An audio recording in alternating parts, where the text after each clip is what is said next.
Toastmaster can relieve a lot of stress on your wedding day by organising people, keeping everything on time, and dealing with any problems which might arise. Ian Lowe, a professional Toastmaster, told me more. Hello, Ian. Morning, Mark. Now, you're a Toastmaster, aren't you? It's a bit of a giveaway, I think, the red coat. Absolutely. Yeah. Tell me something about the background of the Toastmaster. Sure. Well, back in the Middle Ages, the master of the toast was the man who created, made little pieces of toast, dipped them into herbs and spices to flavour the wine, which wasn't always up to a good standard. Yes. And from there, he was the master of the toast, and then the Toastmaster developed.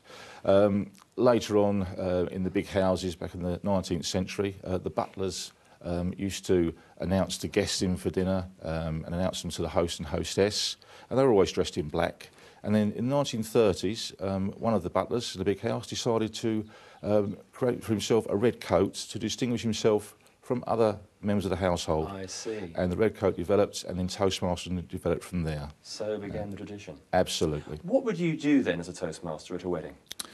Well, a Toastmaster at a wedding, if you think of all of the guests at a wedding are sheep, right, a Toastmaster is in fact the sheepdog. If somebody has to be at a certain place at a certain time, doing something at a certain time, or saying something at a certain time, the Toastmaster will make sure that person is there, doing it and saying it. Right. He introduces all of the main players for the day, the host and the hostess, the parents of the bride and bridegroom. The bride and bridegroom leads them to the top table. He says the grace. He makes sure that all of the gifts are available during the speeches for presentation at the correct time. And he makes sure all the speeches are presented in the correct way and in the correct order, and of course at the correct time. Bride and bridegroom, distinguished guests, family and friends, ladies and gentlemen, please silence for the father of the bride, Mr. John Smith, who will now propose a toast to the bride and bridegroom. Ladies and gentlemen, the father of the bride.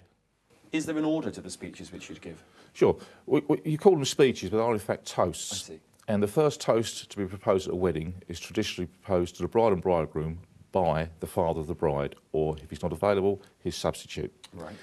If somebody proposes a toast, then somebody has to respond.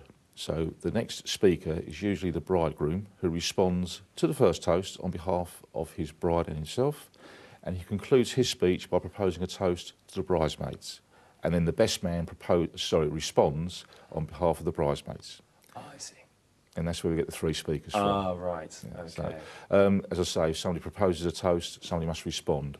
But usually you find that the best man finishes his speech by proposing a third toast, again to the bride and bridegroom.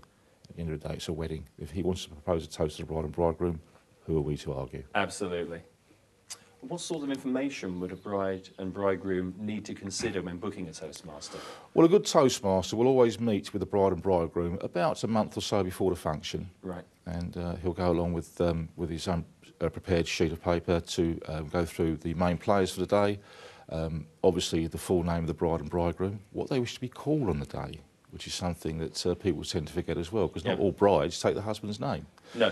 So we have to get the introductions done correctly. The name of the best man, the name of the bridesmaids, and of course both sets of parents. I see. You need all the timings, who are going to say all the speeches and propose the toasts, what time the cake's going to be cut, all these sorts of things. Right. So you prepare a running order for the day. And are there professional bodies that Toastmasters There are. There's a number of professional bodies in the country, but I'm a member of the National Association of Toastmasters, which is the largest and oldest professional body in the country. It's been in existence over 50 years. To gain entry into the association, you have to pass the examination and present yourself in front of a court of examiners in the correct mode of dress, and you have to perform for them a set number of toasts to propose. I see. So you'd recommend that a couple book Absolutely. A Toastmaster who's a member of a professional Absolutely. body? And of course, if you are a member of a professional body, with that comes public liability insurance, which is very, very important. Yes, yes, absolutely. Very important. What would you need then on the day as a Toastmaster? What was anything which you would need provided to perform your duties? Basically, obviously, I like to be up close and personal with the bride and bridegroom, so provide me with a table near to the top table in the room, so I'm on hand at all times in case any problems arise, and just sit back and enjoy and just leave the rest to me. Excellent. Get you to do your barking. Absolutely. Sheepdog in a big red coat. Thank you very much. Ian, thank you very much for speaking to us You're today. more than welcome. Thanks. When booking a Toastmaster, it's important to inform him of all the timings on the day, as well as any changes to running order which might occur. Ensure that your Toastmaster has public liability insurance.